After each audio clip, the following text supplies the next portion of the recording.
Nah, yang pertama gue komenin ketika pertama kali ngelihat si R3 GX ini adalah masalah keselamatan. Keselamatan ya, harusnya kan Mobil otomatis mengunci lah, tapi di sini lu masih. Assalamualaikum warahmatullahi wabarakatuh. Kembali lagi di vlog sederhana gue. Hari ini kita bakal ngomongin tentang mobil baru. Yes, kemarin kita ngambil mobil baru punya temen ya. Iya. Dimintain tolong buat ngambil mobil baru. Tahu orangnya kemana? Dari dealer gitu, dan sampai sekarang mobilnya belum diambil-ambil. Terus karena belum diambil-ambil, kita bawa jalan-jalan aja lah. Nah, di samping gua ada Tedo yang kemarin ngobrol tentang Panther, dan di belakang gua ada Bung. Hai. Bung Andre, Bung Cengir. Nah, sekarang kita bakal, nih tumben nih, biasa kan review kita mobil-mobil tahun 90-an nih. Dan sekarang kita bakal nge-review mobil baru. Jadi kalau ada kata-kata yang sedikit-sedikit salah atau kita kurang high-tech ya, Do ya, harap dimaklumi, atau teman-teman nanti bisa memperbaiki di kolom komentar. Nah, kita mulai dari kenyamanan dah nih. Ini kekedapan kabinnya mulai dari traffic noise-nya, terus suara mesin yang masuk, terus road noise dari bannya itu nggak masuk sih. Nggak masuk. Tadi kita bisa dibilang ini bagus deh pokoknya. Karena tadi sebelumnya sempat ngeliatin jalan apa namanya? Beton gitu lumayan lama, terus yang bumpy itu oke, walaupun kecepatannya paling 20 40 doang. Itu lumayan keputin kekedapan kabin ya. Iya, untuk ininya oke. Terus apa lagi ya? Ini sesinya memang sebelumnya sama apa? Enggak, ini sekarang tuh naik. Udah pakai mesin sama kayak Jimny K15B. Yang sebelumnya? Kiri. Sebelumnya dia pakai cc 1400, dan setelah apa? Ada facelift ya ngir ya? Ini facelift di 2018. 2018. Iya, kalau nggak salah facelift, dia ganti mesin pakai mesin K15B 1500 cc, 103 atau 104 HP gitu. Dan torsinya itu 138 Nm. Which is itu mesinnya yang dipakai Jimny kan? Iya, jadi K15 itu. Jimny, Carry kalau nggak salah pakai juga deh. Carry yang baru? Carry yang baru. Berbagi platform doang. Nah, terus di bagian suspensi, ini yang pernah gua rasain ya, dia empuk ya, Do ya? Kalau dia tadi ngeliatin jalanan yang agak jelek, terus speed bump yang kecil-kecil tuh Nyaman lah Mas ya? itu masih oke sih, lari-lari 40 gitu. Sekarang di belakang nih, Pak Andre. Apa nih? Gimana masih Pak Andre? plastikan, gue bingung. Oh, gokil, masih plastikan bro. Masih plastikan. Legroomnya sih enak sih. Gimana? Legroomnya gimana? Lebih better kalau menurut gue daripada Avanza. Tinggi lu berapa? 163 kayaknya sih. Au. Lu Dok? Masa 163? Lu kan sama gue ya? Nggak tahu berapa. 167, 165 lah. Nah, di posisi setelan mengemudi dengan tinggi 100 berapa? 165. 165 yang proper kayak gini. Di belakang tuh dia tingginya 160-an ya? Sisa berapa space, berapa jari? 5, 10 ya? Dia bingung. 10 jari, 10 9 lah. ya, 10 jari lah, dan Ya, itu 10 lah. lumayan lah ya. Lumayan. Kalau di posisi gua Posisi lu, tingginya 100, gaya duduk lu kayak gitu 180, masih enak, masih lega, masih kerasa lah, masih bisa gerak lah kaki gua. ya. Intinya kabin di tengah ini masih, Ini juga masih lurus deh. Ini lumayan lah lurus deh. oh ya, ini dia nggak punya gundukan di sini di tengah, karena dia front wheel drive, penggerak depan. Nah, dan itu bikin kabin di tengah ini luas, apalagi kalau lu bertiga di tengah ya. Iya. Nah, Lumayan lah. nah nanti kita terusin lagi kalau udah nemu tempat yang pas. Oke? See you. A few inches later. Nah, sekarang gue yang bawa. Oh, bener lurus man. Wah. Ini kan tempat biasa ini. Oh iya. Ntar putar balik aja. Kita putar balik aja. Sekarang gue yang bawa, diulang-ulang kan ngomongnya, biar bisa dapet second opinion. Nah, ini langsung gue yang bawa. Kita coba radius putarnya. Oh, dapet loh. Enak ya? Oke, radius putarnya bagus lah ya. Bagus, termasuk bagus. Nggak terlalu besar. Nggak terlalu besar radius putarnya. Kemudian fuel consumption nih, ini yang manual ya. Biasanya kan yang sering kita lihat tuh yang matic ya. Ini review. yang di review gitu. Kalau yang manual ini bisa sekitaran kalau rute dalam kota. Kalau nyetirnya sekolah ya kakinya ya. Itu bisa 1 liter 14 kiloan kalau nggak salah, tergantung di penon gimana cara bawa lu. Kalau luar kota tuh yang manual ini katanya bisa 1 liter bisa 18 kilo. Luar kota? Iya. Segitu 118, irit ya? Irit lah. Irit banget. Irit lah. Nah, terus mengenai body roll, tuh masih enak ya? Oke sih. Di bawah nikung tuh masih enak gitu. Ada body roll ya, tapi masih Ya, untuk kelas low MPV gini iya. baik lah. Dan Betul. kalau soal performance, enak di tengah sih. Enak itu Nggak terlalu tinggi banget. Berarti bukan torsi bawah gitu ya? Enggak, bukan torsi banget. Menurut gua rata-rata lah ya. Nggak powerful atau nggak kencang-kencang banget, dan juga nggak bisa dibilang pelan ya. Nggak. Cukup lah ya. Cukup. Nah, itu aja sih bukan impresi, apa sih namanya ya? Rasa berkendara yang kita rasain ya Iya. dari si R3 GX manual tahun 2000 berapa sih ini, Mir? Apanya? Ini 2020 ya? 2020. Sekarang kita mau cari tempat nih, kita mau ngeliat-ngeliat eksteriornya dan kita bakal jelasin sebisa kita nanti interiornya tuh kayak gimana. Ya wis, kita cari tempat dulu ya, Bray. See you.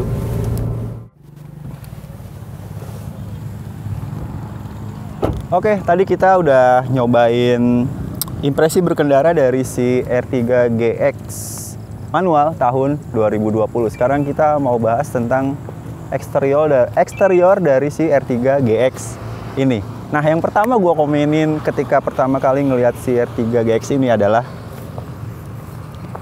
krumnya keramaian, boy.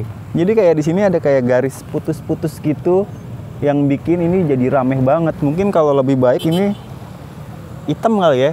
Jadi krumnya itu nggak keramaian. Terus dari sisi headlamp dia udah proyektor tapi masih pakai bohlam halogen. Kemudian nah ini yang bikin apa ya, ada spot-spotnya gitu. Meskipun di sininya kelihatan agak overchrome, tapi menurut gua agak ketolong di sini nih. List ini nih, itu kalau lu ngelihat Aventador S gitu, ini tuh agak mirip gitu. Tarikan garisnya tuh mirip banget sama Aventador S yang baru gitu. Terus dari samping di sini juga ada chrome lagi nih. Tuh. Ada chrome, terus dia udah smart entry. Jadi lu masuk tinggal mencet, nggak usah pakai dipencet-pencet kuncinya atau pakai anak kunci gini, mobil zaman dulu banget kayak mobil gua. Dan peleknya dia udah pakai pelek dual tone. Yang sebelumnya tuh yang sebelum improvement gitu tahun 2018 awal, dia peleknya masih single tone, tapi ini udah diperbaiki sama Suzuki untuk ya bikin tampilannya tambah ganteng gitu dengan peleknya ini dual tone. Terus dia juga udah disc brake, ABS, brake assist, dan juga ABD. Bannya pakai ring 15 dengan ukuran 185/65. Nah, itu sampingnya. Terus di sini juga ada tambahan kayak item-item gini nih. Sebenarnya buat mempercantik aja sih, nyambung ke deretan spion ini. Terus spionnya ini dia udah electric mirror dan juga udah bisa nutup sendiri. Tapi kalau lo ngunci pintu dari sini, itu dia belum langsung nutup ya? Belum. Nah, terus ini nih yang orang banyak bilang kayak Mitsubishi Expander. Sebenarnya mirip-mirip sih. Lekukannya tuh begini. Cuman ini tuh nyatu gitu. Bukan, kalau Expander kalau nggak salah di sininya tuh cuman kayak bukan kaca lah, pokoknya kayak tempelan hitam gitu, tapi bukan kaca. Tapi kalau ini nyatu gini tuh, bener-bener kaca. Dan kayaknya ini bikinnya kompleks banget karena ini kaca, bukan kayak ditempel hitam gitu. Nah, terus lagi lampunya nih. Lampunya juga banyak yang bilang ini kayak Expander atau CR-V Turbo. Terus lampunya ini DRL LED nih sampai sini, tapi lampu sennya masih bohlam ya, masih halogen. Lampu sennya masih halogen, terus ada lambang Suzuki dan ada list chrome di sini. Terus ada juga wiper belakang. Nah, ini juga salah satu improvement yang dijawab oleh Suzuki gitu. Artinya sebelumnya kan banyak yang ngeluh di belakang ini nggak ada rear defogger, tapi sekarang di R3 versi 2020 ini GX manual yang udah improvement, dia udah ada rear defogger. Terus di sini juga ada stop lamp-nya, tapi dia belum ada apa sih namanya di sini, Dok? Spoiler ya. Spoiler. Tapi yang di versi sportnya itu udah ada. Nah, belakangnya itu terus dia juga udah dilengkapi 2 sensor parkir, dan si GX ini yang R3 udah improvement itu dia udah dilengkapi dengan kamera mundur. Nah, tadi apa, Dok, yang jarang dikomentarin di mobil sekarang? Child lock. Child lock. Ini kayak penting nggak penting. Sebenarnya kalau untuk yang berkeluarga sih penting, karena ini untuk gini nggak akan bisa dibuka dari dalam. Oh, buat anak kecil ya? Iya, dan kan kalau Indonesia gitu ya, terutama peraturannya agak kendor nih masalah Keselamatan ya. Harusnya kan untuk yang di bawah berapa ratus senti gitu, dia harus tetap di child seat gitu. Child seat, jadi dia udah stay doang tuh, nggak bisa kemana-mana. Sementara kalau keluarga sekarang anaknya mau jungkir balik ke belakang kayak gimana gitu, biarin aja gitu. Nah, itu gunanya kalau misalnya untuk yang masih balita kan masih belum bisa dikasih tahu tuh, diomongin. Senakal. Kadang suka ngebuka. Nah, kalau kita aktifin si child lock itu, kita aktifin, ini nggak bakal bisa buka dari dalam, cuman bisa dibuka dari luar. Itu sih fungsinya. Nah, itu sih bagian eksterior dari R3. Sekarang kita coba lihat bagian interiornya. Yuk kita lihat bagian interiornya. Oke, sekarang kita mau lihat-lihat bagian interior dari si R3 GX ini. Nah, yang pertama pas gua lihat masuk ke dalam itu yang pertama itu gua lihat itu setirnya nih udah flat bottom gini. Jadi kesannya tuh lebih sport gitulah. Dan terus di setirnya di sini juga udah ada pengaturan audio steering. Jadi di sini lu bisa ngatur audionya dari si setir ini. Ya pokoknya pengaturan audio di sini sama pengaturan Bluetooth dan telepon ini udah bisa lu atur di setirnya ini. Kemudian setirnya ini juga udah kayak dilapis kayak kulit gini. Jadi kayak lumayan empuk lah. Dan setirnya ini dia udah ada pengaturan tilt steering, tapi belum ada teleskopiknya. Dan AC-nya ini dia AC-nya udah digital, terus dia juga ada pengaturan auto climate lah, udah better lah ketimbang versi yang sebelumnya. Karena versi yang sebelumnya tuh yang sebelum improvement ya, itu dia masih kayak kompor gas gitu, masih kayak puter-puteran. Tapi di sini dia udah memperbaikinya dengan memberi AC digital. Appearance speedometernya itu pengaturan MID-nya ini dia bisa ngatur apa aja nih. Lu bisa ngeliat average kilometer per liter dari fuel consumption. Terus ada juga informasi mengenai range yang bisa lu dapat atau jarak yang bisa lu dapat dari bahan bakar yang ada di mobil lu. Dan di atas tuh ada jam, ada penunjuk suhu di luar mobil ini. Kemudian jarum RPM juga masih analog dan speedometer juga masih analog. Cukup apa ya? Simple lah, nggak begitu gimana gitu. Kalau lu tahu Nissan Leaf 9 yang baru kan, kalau ketika nyala itu ada gambar kayak mobilnya di MID-nya ini. MID si R3 ini simple, nggak ada yang gimana gitu. Terus yang tadi gue bilang ini tuh gue agak gimana ya? Di sini tuh nggak ada fitur auto lock-nya ketika mobil lu mulai berjalan. Kalau biasanya mobil-mobil zaman sekarang itu ketika mobil berjalan itu kan kuncinya otomatis mengunci atau mobil otomatis mengunci lah. Tapi di sini lu masih harus ngunci sendiri gitu pakai tangan. Dan auto power windowsnya itu baru ada di sisi pengemudi. Kemudian lagi dari sisi desain dashboard ya, ini menurut gua keren lah gitu ya. Dia punya kayak berlayer gitu nih, ada kayak satu layer di sini, terus layer di sini lagi kayak wood panel gini nih, manjang nih wood panelnya sampai ke sisi ke kanan ini di dekat pengemudi. Terus ada lagi di bawah nih hitam lagi nih tuh. Dan bahan materialnya ini tuh materialnya masih plastik gitu, tapi nggak masalah sih karena rata-rata LMPV lawan-lawannya dia juga rata-rata masih menggunakan material plastik kayak gini. Dan AC-nya itu tuh tadi awal-awal gue lihat tuh ini tuh AC, tapi ini tuh kayak bukan AC sebenarnya. Harusnya nih bisa dimanfaatin oleh Suzuki gitu ya, bisa jadi tempat penyimpanan gitu, gimana caranya. Karena jujur ruang penyimpanan gitu atau ruang akomodasi itu di sini tuh R3 tuh kalah sama Expander. Expander tuh banyak banget ruang akomodasinya, kayak dia tuh ada selipan di sini gitu.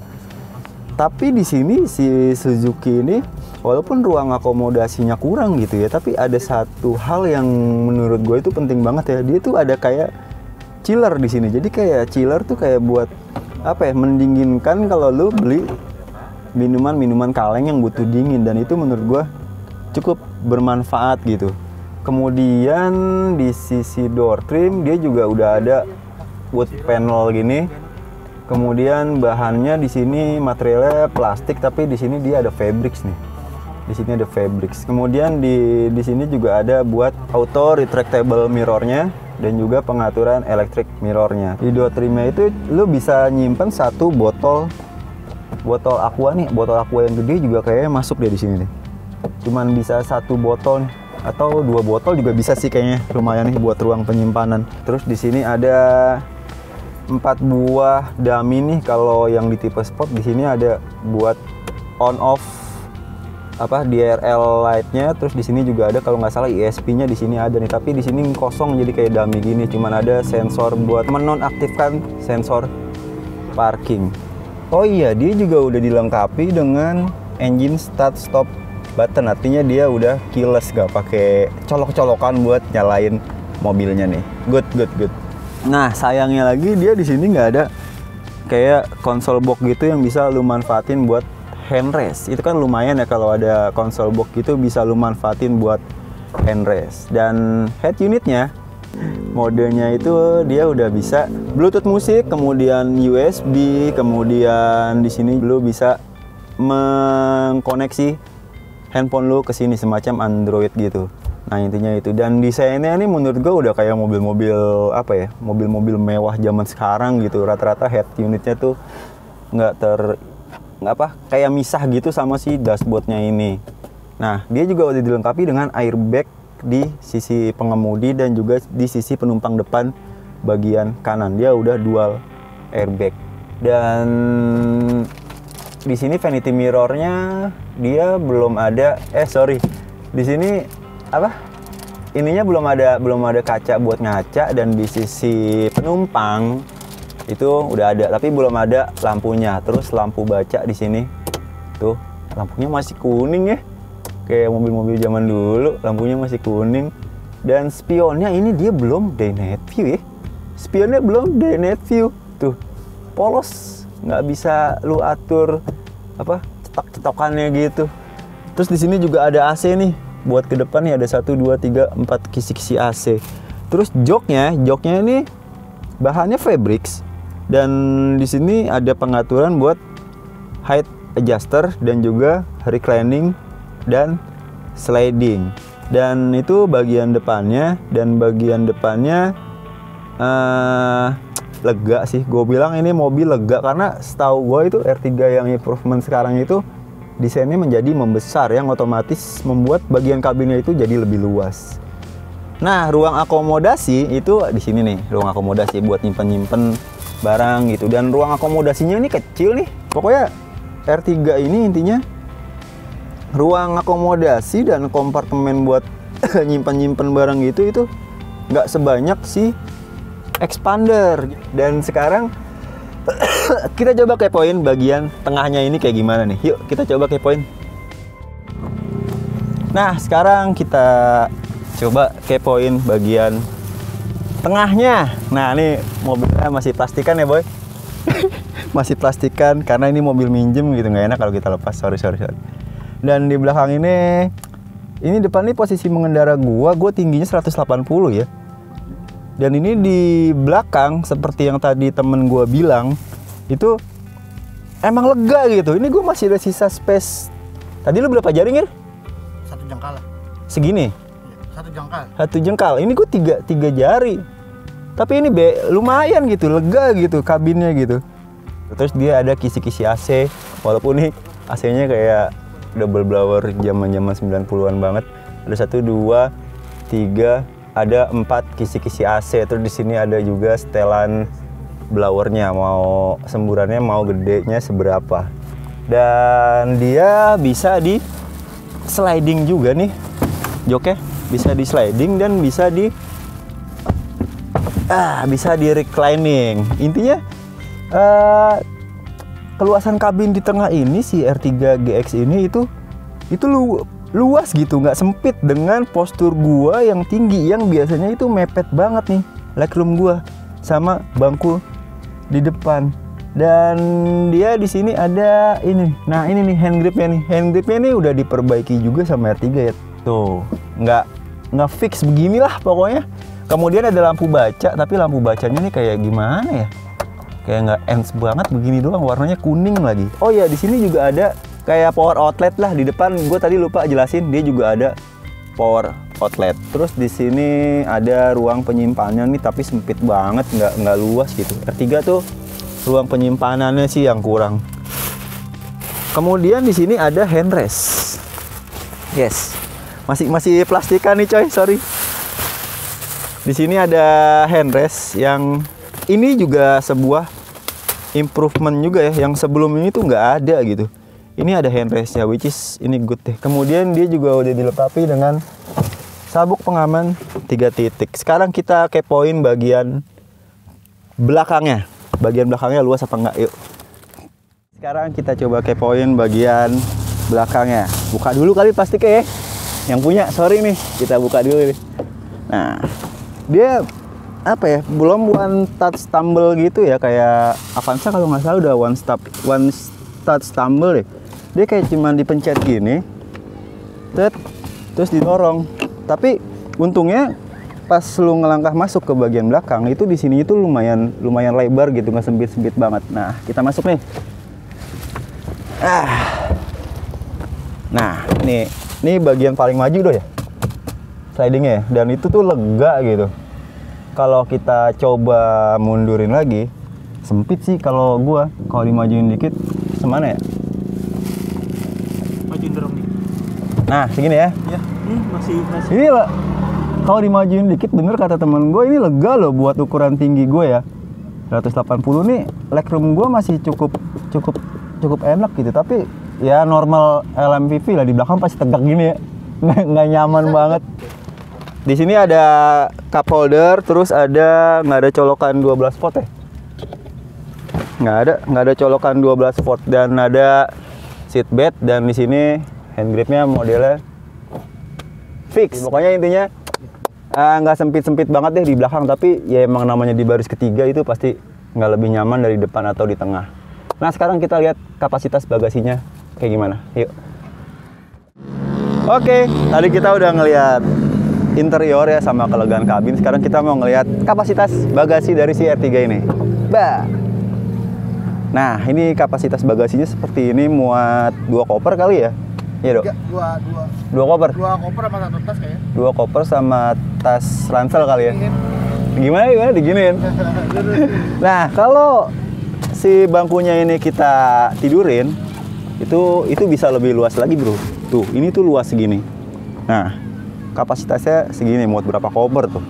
Buat naro, bisa buat dagang kopi. Buat dagang kopi bisa ya. Nah, ini kalau lu masih kurang lagi segini, itu bangku tengah ini itu bisa lu tidurin, dan ini akan menjadi Nah, segini nih kalau rata lantai itu, walaupun sebenarnya ini nggak rata lantai Ngir ya, agak nanjak gitu ya. Kalau untuk keduanya iya nanjak. Iya, agak nanjak gitu. Tapi Bisa lah buat kasur, buat bantal. bisa lah ini ditaruh kasur. Masuk motor juga bisa ya. Buat naruh mantan bisa. Terus di sini juga dia ada kompartemen nih. Tuh. Buat naro-naro apa gitu kalau lu di rest area gitu takut barang lu hilang. Ya di sini juga bisa jadi satu kompartemen karena dia tertutup. Jadi barangnya nggak kelihatan.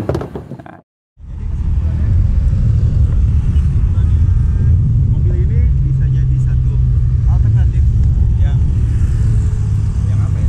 Pokoknya bisa jadi satu alternatif selain lu milih Xpander.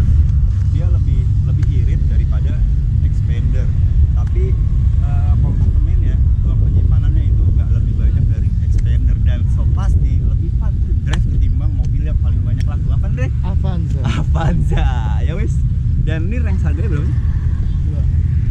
Kemarin tuh pokoknya di range 230 kayaknya. di range 230 sampai 240-an gitu ya. Sampai 265. 60-an. 260-an yang tipe sport ya. Nah, ya wis kayaknya itu aja vlog dari gua. Thank you. Assalamualaikum warahmatullahi wabarakatuh. Sampai jumpa di vlog berikutnya. See you.